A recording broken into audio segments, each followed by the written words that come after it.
Big Country Politics on KTAB continues.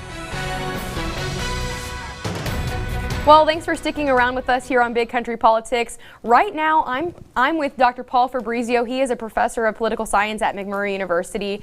Well, the election is over, but we had a pretty low voter turnout. Do you mind sharing with us why it's so important that people actually go and vote for their local elections? We have a strange situation here in the United States.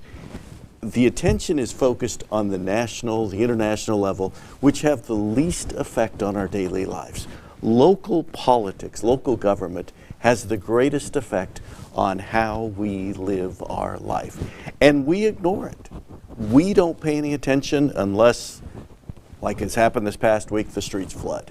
You know? So what happens is in a local election where there isn't much in the way of a hot controversial issue, people don't pay attention, and it becomes a low-intensity election, and important decisions are going to be made. In this election, important decisions were made by very few people, and that's really wrong. The local elections really affect how you and I live, how we get to work, when our garbage is picked up, what about power? Things like that are all done at the local level. And by our ignoring local elections, we're letting a few people dictate our lives. And I would argue it's really a dangerous thing that we have developed in this country. And, you know, we spend so much time on the national stuff, and that's good and that's important. But if we really care about our quality of life, we have to know what's going on locally. Definitely. I mean, two seats were open for city council. City councilors are the one who set policy. So city managers can advise the city, but it's really city councilors who are setting daily policy, like you mentioned. I mean, do you think that it's just lack of people knowing, or do you think people just don't think that a local election impacts them the way it actually does? I think partly people just don't think a local election really has the effect on them that it does. They don't see the difference that a city councilman or two can make in the overall atmosphere of the city government, in different policies, all that sort of stuff. But I think also part of it is, and this is going to probably sound lousy, but city government in a certain sense is boring. Okay, I mean, that's just the reality. I mean, there's those who really care about it and spend their life focusing on it, but it's not sexy like whether we go to war, what our relationship with China is, or an insurrection or anything like that. Nothing of the sort. This is dealing with property values. Important, but you know, you're not going to get in too many heated arguments about it. It deals with tax rates that are important, but do you really get into big arguments about it? And so that's just the reality of life, is that city government takes care of mundane, ordinary things. You know, you think about people who want to get involved in politics. You know, when they're 5 years old, they're dreaming. Do they dream of becoming a city council member, or do they dream of becoming a president? Most people dream of becoming a president, not of, oh, I'm going to worry about, you know, I don't know what, you know. So it's just one of those things that city government, city politics has an image problem. And I think it carries over to the elections. Definitely. Well, I definitely see those points, and I think now that the election has kind of gone over, what are the most important topics that we should be talking about? What are citizens maybe not seeing as those sexy topics? You know, Abilene has short-term issues, long-term issues. But I think the first thing that we have to deal with as we come out of the pandemic is the fact that there are, and you reported on this earlier this week, 5,000 jobs that are available in the city of Abilene. And on top of that, 2 weeks ago, the city announced that this cheese factory is coming, bringing an additional 500 jobs. That means 5,500 jobs are going to be available, are available, and do we have the people to fill those? In other words, where are the workers? And our city promoters, Chamber of Commerce, city officials, are they selling the city so hard that we can't meet the expectations that they're setting up. And to me, that is the number one issue that we have to deal with. And that's a short-term issue, but it's critically important. Imagine if the Great Lakes Cheese Factory company comes here, and they can't fill those jobs. What message is that going to send out to people who are here? That is going to be a problem. In one of my classes, we actually watched part of the press conference where the governor announced this company was coming here. And my students were all excited. But I said, are any of you going to apply for a job there? None of them said they would. They're going to get back home. So we've got big economic issues here that are immediate, that are a real concern. And then there's a whole bunch of other things that we have to deal with, including a bond issue, that sort of thing. What do we do about fixing our streets? Of course, everything flooded this past week. How do we possibly remedy that? But to me, what is most immediate is there's jobs that are begging for people. Right. Well, let's talk about those jobs. Something that we have reported on and people have told us, you referenced that story I did. This gentleman that I spoke with said, he has friends and coworkers who were, I'm just going to take unemployment checks, I'm going to kind of ride the waves of those benefits, and I'm not going to work. And so now that our economy is booming and we have these jobs readily available and people just aren't taking those jobs, is it a lack of incentives? What are the reasons that people aren't taking the jobs? Is it just the security of unemployment? That unemployment ends in August. Right. But 4 months is a long ways to wait for 5,500 open jobs. Can you speak on that? Right, yeah. And I think you captured the whole problem there. There are some people who see that they can do well with unemployment benefits, and so therefore they don't need to think beyond that. But those are limited. We know they're limited. They know they're limited. You need to think beyond that. So I think that's part of the problem. I think also there's the lingering effects of the pandemic. We don't talk about it much, but I think there's a lot of people who are uncomfortable getting out. Even here in Texas, even here in West Texas, I think there's people who are scared of getting the disease.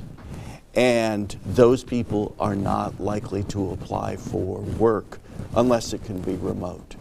So we've got to overcome those. That's going to take time to do. So, 5,000 jobs. I can't get that number out of my head. We're a town with 10,000 students here, college students. Is there ways that we can use and keep a lot of those students in those jobs? Definitely. Well, when we come back here on Big Country Politics, we'll continue this conversation about what that looks like, keeping these students, maybe them getting jobs in Abilene.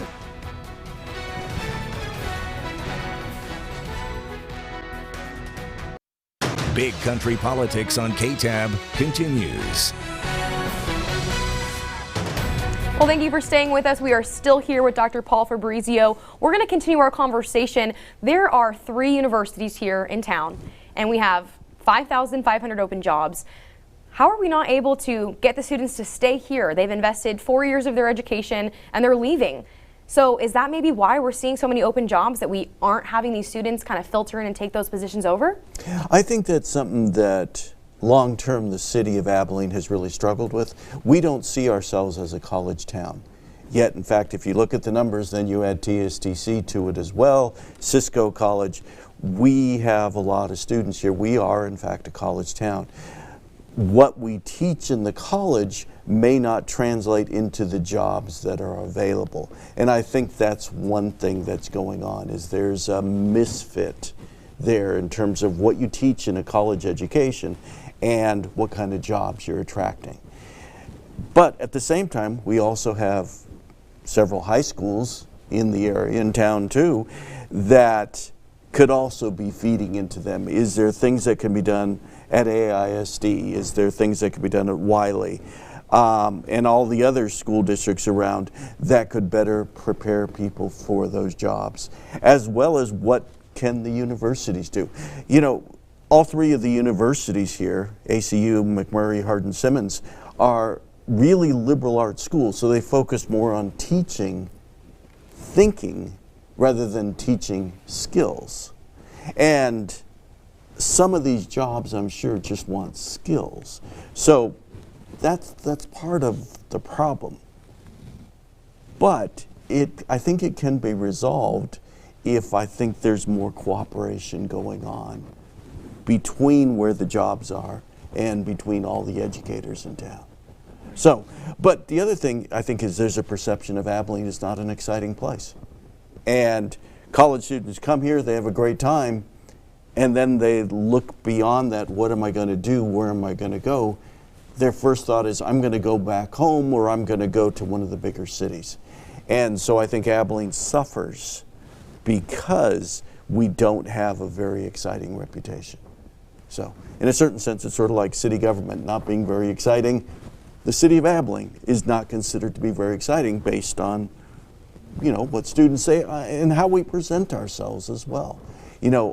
When I first moved here 25 years ago, we were told Abilene is a nice town to raise your family. Well, if you come here without a family, what does it offer for you? Right. And so that is an issue that I think the city planners need to think about. And it's interesting, in the last election, there were two of the candidates who were 25. And they were looking at this from a different perspective. They said, maybe we need a different voice on the city council than just older people. I think one of the candidates actually said, we got an older group of people who are running the city. And, that's fine.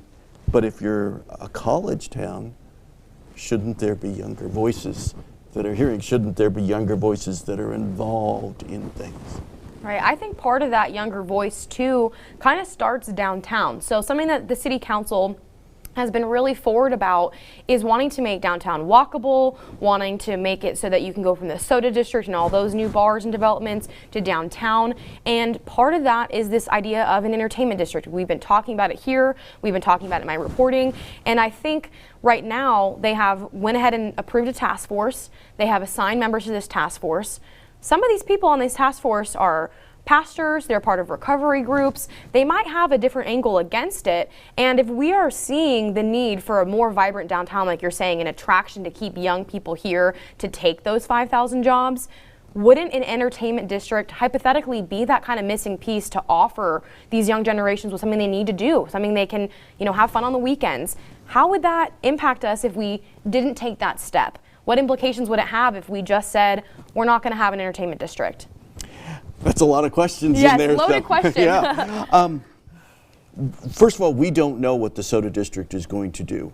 I think it holds a lot of promise. And if, in fact, people are allowed to wander around drinking within a certain confined area, I think that'll be a selling point to a lot of people. That could change a bit of the image of the city of Abilene. And that might be important in keeping some people here. But again, it's a gamble. We don't know. If we don't have that, then what are we doing differently to keep people here? I mean, from my perspective and from the perspective of teaching college students, I think that the idea of the soda district is fantastic. I think it has so much promise. But again, there's no guarantee it's actually going to work. And looking at it from the perspective of downtown, the soda district is one place, and yet we're talking about building a hotel blocks away, not right in the center of that. And you wonder, well, are we thinking at cross purposes here? Do we have this one idea, we'll have a hotel here, another idea, we'll have the soda district here, and there's going to be no connection between the two. So I feel a little frustrated that the hotel isn't going to be where the soda district is, or the soda district isn't where the hotel is going to be. Because I think we really need to tie it all up together. Some of my students, they like to talk about when they go to New Orleans. You go to New Orleans, you talk about one place. You talk about Bourbon Street. Okay? Here in Abilene, what do you talk about? Okay? Maybe the soda district will be it, but that's not where the hotel's going to be. That's not where shopping is going to be. Shopping is down, on the south side. They're building it up on the northeast side. So, we're sort of diverse, we're diffuse, But in terms of crafting an image for the city, is that really the right thing to do? So on your point of we have a separate hotel, we have a separate soda district, wouldn't that entertainment district hypothetically kind of bridge that gap to make the walkability from the hotel to the soda district? Wouldn't that kind of promote, you know, people being able to make those connections? I mean, I think that's the hope, but I don't see people walking that distance, okay? And I mean, in a certain sense, if you really wanted to do it, I think you'd extend that soda district and where you can drink publicly out there all the way to the hotel. So, you know, that's quite a distance. And, you know, there's some abandoned buildings along the way there. And, you know, is that something that we want to do? That would change the nature of downtown. So, do we want to go in that direction? I don't know. But right now, it seems to me that there are different developments that we're trying to do. And while they're all encompassed within a, you know, 2-mile area, they're separate things, and I don't see them connected. Definitely. Well, thank you so much for joining us. When we come back, we'll have your last final thoughts here. Big Country Politics on KTAB continues. Well, thank you for staying with us. Some final thoughts for you. One thing I did want to ask, we are still paying off our 2015 bond, and I followed the candidates pretty closely during this city council election. In a forum, all of them said that they would approve a bond election to repair the streets. Right now, the city council's or the city's budget is about $107 million. One of the leaders pointed out it would take 3 times that just to fix all the roads. I know that's a lot of information, but is a bond election the way to go about fixing our streets? The reality is it probably is the only way to go unless we make a concerted effort to raise our taxes now and pay for it out of current budget outlays. And there isn't any sense that we should do that. So the bond election, I think, if the voters decide to go for it, is in fact the appropriate possibility to do this thing. You know, if the voters don't want to pay for it, voters aren't going to pay for it, the bond election will be, you know, will end up being a losing thing. But it's really the only way to go as we look at the huge costs that we are facing. All right. Well, thank you so much. I wanted to go ahead and ask you that question. And that does it for this week's edition of Big Country Politics. For all the latest political headlines, always go to bigcountryhomepage.com. We'll see you next week, same time, same place. Thanks for watching.